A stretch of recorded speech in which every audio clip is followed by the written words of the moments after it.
Hello, everyone. My name is Jim Gerald, and over the next few weeks, I am going to post some videos on the internet to go around the world. I am doing this in response to people who say there is no evidence that God is alive. What that really says to me is people like me have not done a very good job of expressing what God has done for us. I know that I am not the most charismatic speaker in the world, but I have had experiences with God that are so extraordinary that I don't have ways to express it in a lot of avenues. Most of the time, I've just kept it to myself. But here lately, I've decided I am going to do this one way or the other.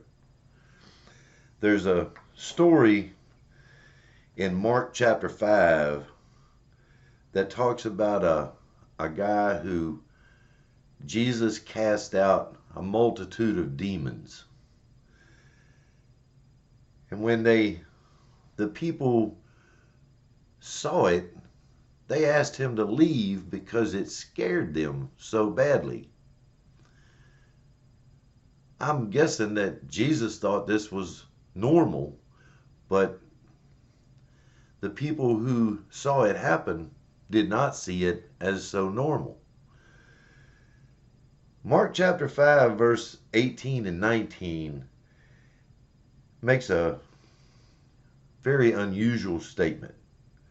It says, "And he," being Jesus, "was getting into the boat. The man whom the who had been demon possessed was asking him that he might accompany him. And he, being Jesus, did not let him. But he said to him, Go home to your people and report to them what great things the Lord has done for you and how he had mercy on you." I guess I am one of those people who has had the same kind of experiences.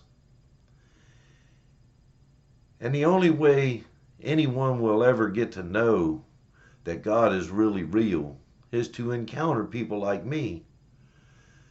So I figure this technology was made to do exactly what I am going to do. This all started in 1966. For those who can do the math, we are now in 2018, so it's been a few days since this happened. But I was 14 years old. I was sitting in a Baptist church in Northern Virginia in the Shenandoah Valley, listening to the same boring preacher I had listened to many, many times before. But this Sunday was a little different in the fact that something overwhelmed me. I started to cry in front of all of those people. Now, anyone raised in the mountains knows that young men do not cry in public. But I couldn't help it. When the pastor gave the altar call, I found myself going forward and accepting his altar call. I can't explain that for nothing in this world, but I can tell you that is true. Afterwards, after the service was over, I went and talked with the pastor and asked him just exactly what had happened to me because I really didn't understand. And he went on to explain to me John chapter 6, verse 43 or verse 44, which says, "No one can come to me unless the Father who sent me draws him, and I will raise him up in the last day.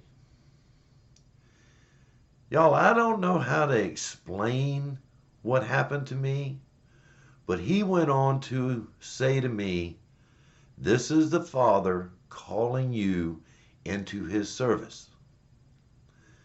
And I guess that's very true. The problem is no one could tell me what to do next. The church was very good at getting people saved, but they weren't very good with teaching people how to live later. They tried to tell you how to live, but no one could explain to me how God wanted to change me. And little by little, I just fell away. I quit attending the church. I learned to play music and joined a rock and roll band, and for the next 20 years, I dabbled in the world, especially where sex, drugs, and rock and roll were concerned. As I make these videos and post them on the internet, I hope that you will come to understand God is very real, and he is just waiting for you to make a decision to live for him. In my next video, I will say more about what has happened in my life. Believe me, there is much more to tell.